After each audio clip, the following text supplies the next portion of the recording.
हाय, आपके साथ मैं हूँ Surabhi Sharma. India TV YouTube channel subscribe करिए, बेल आइकन दबाएं। और एनडीआरएफ के डीजी एसएन प्रधान साहब इस वक्त हमारे साथ जुड़ गए हैं। एसएन प्रधान साहब, बहुत बहुत स्वागत आपका इंडिया टीवी पे। सर, सबसे पहले तो आपसे बेहतर कोई नहीं बता सकता इस वक्त महाराष्ट्र के सिचुएशन कैसी है।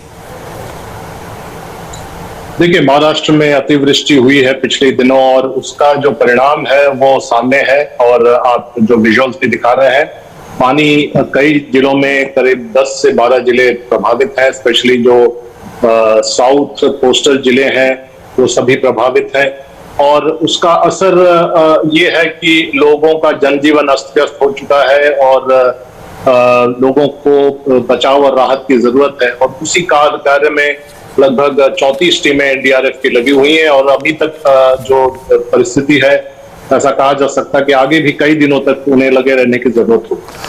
सर, आपकी होम मिनिस्टर से भी बात हुई है, उनकी तरफ से किस तरह की हेल्प की बात हुई है और आपने उनको क्या कुछ बताया है? देखिए, गृह मंत्री महोदय ने बहुत स्पष्ट कहा जब उन्होंने मेरे से अपडेट लिया था। नॉर्थ ईस्ट के कार्यक्रम में जा रहे थे, उन्होंने अपडेट परसों मेरे से लिया था और उन्होंने ये कहा था कि प्रधान साहब, जितना भी हो सके हम लोगों को करना चाहिए और केंद्र सरकार को हर संभव सहायता करनी चाहिए और एनडीआरएफ की पूरी ताकत लगने की जरूरत अगर है तो आप लगा दें।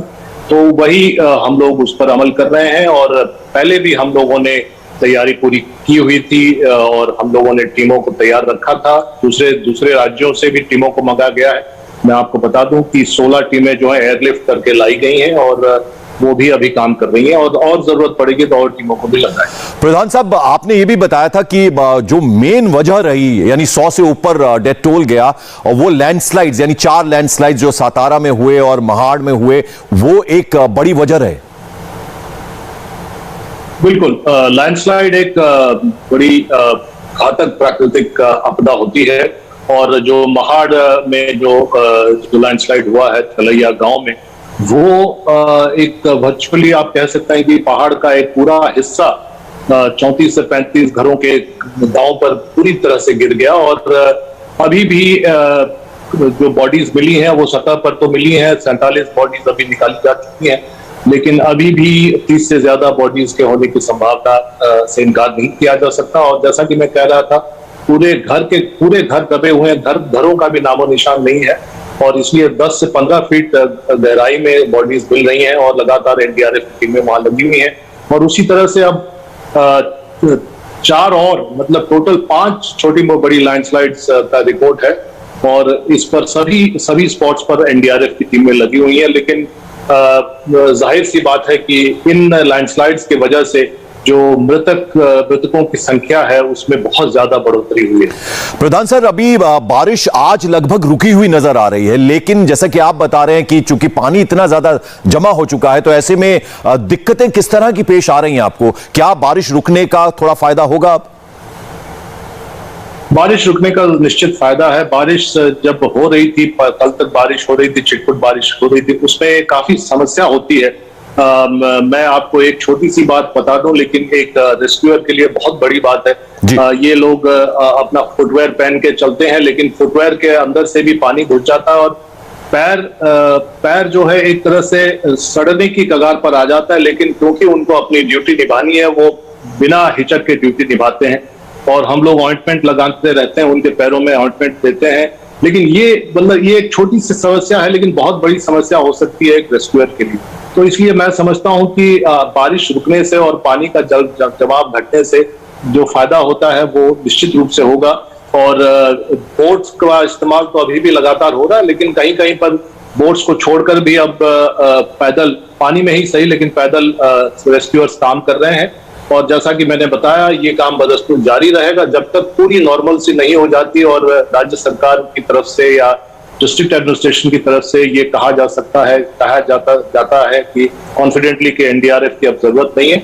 हम लोग वहां सेवा देते रहेंगे और लोगों को बचाव और राहत देते रहेंगे। प्रधान सर, आप जरा ये भी बताइएगा कि 90,000 के करीब, कल जब हम तमाम राज्य सरकारों के लोगों से बात कर रहे थे, लीडर से बात कर रहे थे, तो उनका कहना था कि 90,000 के करीब जो लोग हैं उनको सेफ जगहों पर पहुंचाया गया। तो उन तक फूड पैकेट्स पहुंचाना, उन तक राहत सामग्री पहुंचाना, यहां पर भी आपका बड़ा रोल है, तो क्या वो भी इंश्योर किया जा रहा है?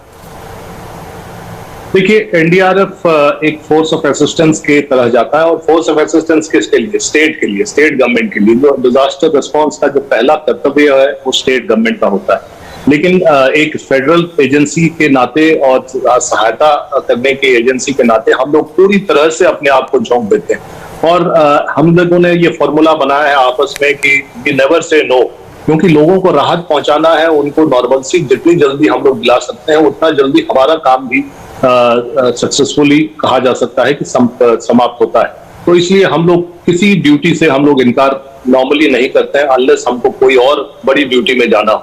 तो इसलिए चाहे वो राहत का काम हो, चाहे बचाव का काम हो, चाहे रेस्क्यू और रिलीफ का काम हो, सभी कामों में हम लोग लगे हुए।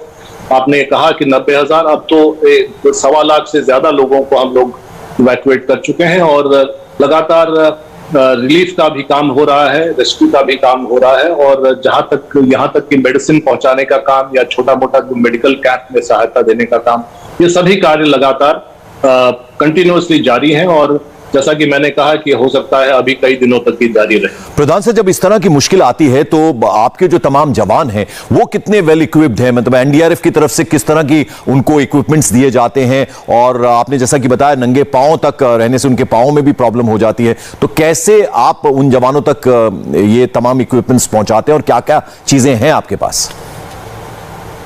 हमारा जो प्रोटोकॉल है उसके हिसाब से हम लोग तैयारी करते हैं, और ये जो प्रोटोकॉल है बाढ़ और अतिवृष्टि का, उसको FWR प्रोटोकॉल बोलते हैं, फ्लड वाटर रेस्क्यू प्रोटोकॉल। तो फ्लड वाटर रेस्क्यू प्रोटोकॉल के लिए इक्विपमेंट्स भी बना हुआ है, वो एकदम फिक्स्ड है, और उसके साथ एक्स्ट्रा इक्विपमेंट भी लेकर चलते हैं। तो फ्लड वाटर रेस्क्यू का जो वर्टिकल है उसका इक्विपमेंट, उसमें नाव और नाव के आसपास नाव के साथ जो भी सरंजाम जरूरत होते हैं वो लेकर चलते हैं, और साथ ही साथ कुछ एक्स्ट्रा प्रोटोकॉल्स भी हम लोग मानकर चलते हैं, जैसे कि MFR का मतलब है मेडिकल फर्स्ट रिस्पॉन्स। जैसे अभी आपने पता नहीं मेरे ट्विटर हैंडल पे देखा होगा कि ऐसे लोग भी मिले जो कि हार्ट के पेशेंट थे और उनको पहले स्टेबलाइज करने की जरूरत पड़ी, तो उनको स्टेबलाइज करने का भी जो स्किल है वो हमारे रेस्क्यूअर के पास है, क्योंकि वो मेडिकल फर्स्ट रिस्पॉन्डर भी है। यहाँ तक कि हम लोगों ने नाव में डिलीवरी भी कराई है, यहाँ इसमें तो नहीं वो नौबत आई, लेकिन ऐसा हम लोगों ने किया है। तो कहने का मतलब है कि केवल फ्लड वाटर रेस्क्यू का इक्विपमेंट लेकर ही नहीं चलते हैं, मेडिकल फर्स्ट रिस्पांस का भी लेकर चलते हैं, और जरूरत पड़ने पर collapse structure search and rescue जो वर्टिकल है, जिसमें अर्थक्वेक के लिए ज्यादातर काम आता है, लेकिन कोलैप्स स्ट्रक्चर तो बारिश में भी हो जाता है। जैसे कि आपने देखा कि मुंबई में एक मकान गिरा, इसी दरमियान मकान गिरा, और चिपलून शहर में जहां पानी पहले घुसा था वहां भी मकान कई गिरे हुए हैं, वहां भी काम चल रहा है। तो कोलैप्स स्ट्रक्चर में भी कैसे लोगों को बचाव किया जा सकता है, वो इक्विपमेंट भी लेकर चल रहे हैं। तो एक तरह से मैं इसलिए नहीं कह रहा हूं कि मैं डीजी एनडीआरएफ हूं, मैं इसलिए कह रहा हूं कि मैं भारतीय नागरिक हूं, और भारतीय नागरिक होने के नाते मुझे एनडीआरएफ की तैयारी पर गर्व है, क्योंकि एक वर्ल्ड क्लास फोर्स है और ये एक वर्ल्ड क्लास तैयारी के साथ काम करता है। आगे भी बेहतर करने की गुंजाइश रहती है, वो हर जगह रहती है, और ये मानकर मैं चलता हूं कि और भी बेहतर हो सकता है। लेकिन मैं मानता हूं कि एक वर्ल्ड क्लास फोर्स भारत में आज है, और इसका सही इस्तेमाल होते रहना चाहिए। और प्रकृति की जो प्रकोप हम लोगों को देखने को मिल रहा है, आगे इसकी ड्यूटी और काम का दायरा और बढ़ता जाएगा, लेकिन जहां तक तैयारी का सवाल है ये पुख्ता है। सर, 2 सवाल मेरे और हैं। मुझे मालूम है आपका वक्त जो है बहुत इंपॉर्टेंट है। सर, एक तो ये बताइए कि कौन कौन से ऐसे जिले हैं, जैसे आपने बात किया चिपलून जो रत्नागिरी है, उसके अलावा रायगढ़ हमने कल देखा, अभी तस्वीरें हम सांगली की दिखा रहे हैं, कौन कौन से जो इलाके हैं वो सबसे ज्यादा प्रभावित हुए हैं? ज्यादातर जो कोस्टल साउथ महाराष्ट्र है, जिसको कहा जाता है कोंकण डिवीजन में आता है, कोंकण डिवीजन ही ज्यादा प्रभावित है। उसमें कोल्हापुर भी है, सांगली भी आपने नाम लिया, सिंधुदुर्ग है, रत्नागिरी है, रायगढ़ है, तो ये सारे जिले बहुत बुरी तरह से अफेक्टेड हैं जी, और पानी का जमाव यहाँ बहुत ज्यादा है, तो इन पर ज्यादा हम लोगों को तवज्जो रखने की जरूरत होगी काम करने की। सर, आखिरी सवाल मेरा कि वो जो सिनर्जी चाहिए होती है सेंट्रल गवर्नमेंट और जो राज्य सरकार और आप लोग मिलकर काम हो, उसके लिए किस तरह की हेल्प राज्य सरकार की तरफ से भी मिल रही है?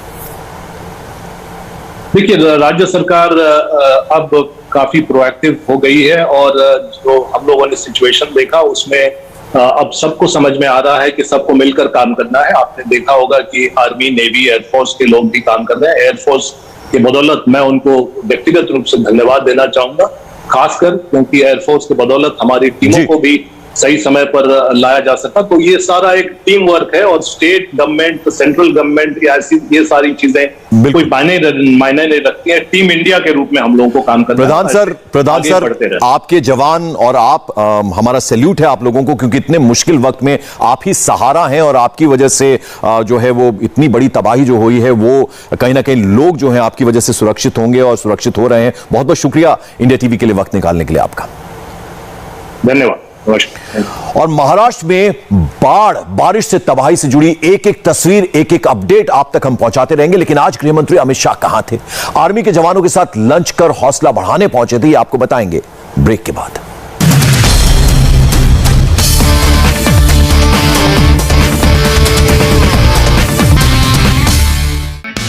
हाय, आई एम सुरभि शर्मा। खबरों से अपडेट रहने के लिए India TV YouTube channel subscribe करिए, साथ में बेल आइकन जरूर दबाएं। जुड़े रहें इंडिया टीवी के साथ।